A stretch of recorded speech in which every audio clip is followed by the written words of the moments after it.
का काम हो चुका है और अभी वो 15 मिनट के बाद डेड बॉडी यहाँ से निकलेंगी और उनका जो आखिरी स्मशान में ले जाया जाता था वो काम पूरा किया जाएगा। और मुझे लगता है कि अभी जो क्लियरेंस करना चाहिए वो पूरा क्लियरेंस यहाँ पर हो चुका है। एम्बुलेंस तो 15 एम्बुलेंस है, लेकिन अभी एक एम्बुलेंस में 2 बॉडी ऐसा करके 12 एम्बुलेंस का काम यहाँ पे चल रहा है।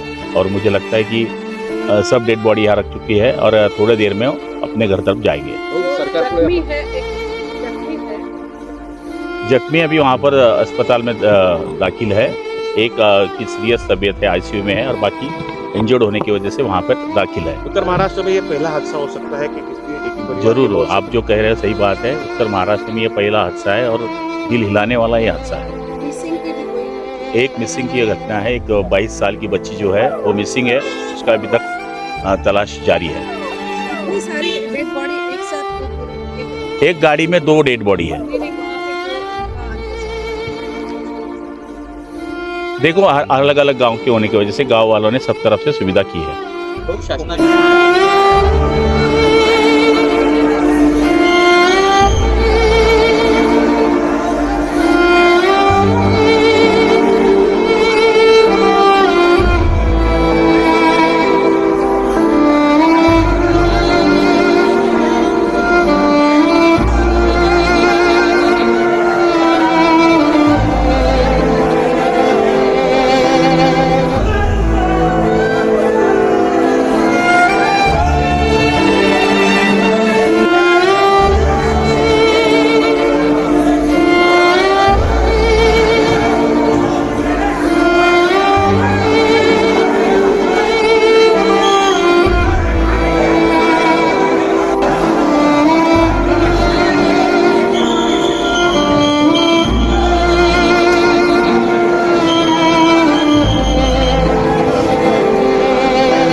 साधारण 7:30 ते 7:45च्या दरम्यान विमान या ठिकाणी लँड होईल असं अपेक्षित आहे।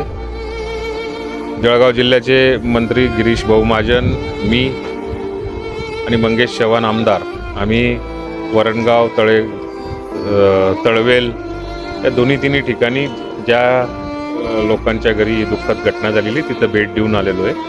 विमान आल्यानंतर सगळ्या ॲम्ब्युलन्सची व्यवस्था झालेली आहे। प्रत्येक परिवारातल्या 5-5 जवळच्या नातेवाईकांना या ठिकाणी बोलवलं गेलेलं आहे।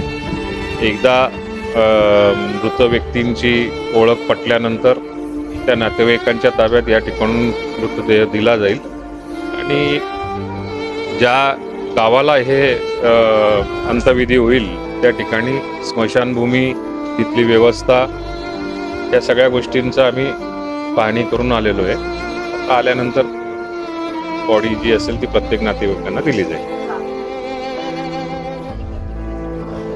आता वरणगावला तर एकाच ठिकाणी व्यवस्था आहे, दोन्ही ठिकाणी एकाच ठिकाणी व्यवस्था आहे आणि पावसाचं वातावरण बघून वरणगावमध्ये जवळपास 12 ते 13 लोकांचा अंत्यविधी होईल.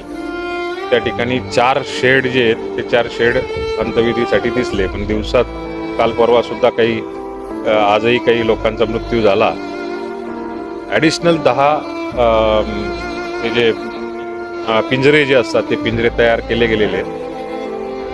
अंत्यविधी व्यवस्थित होईल.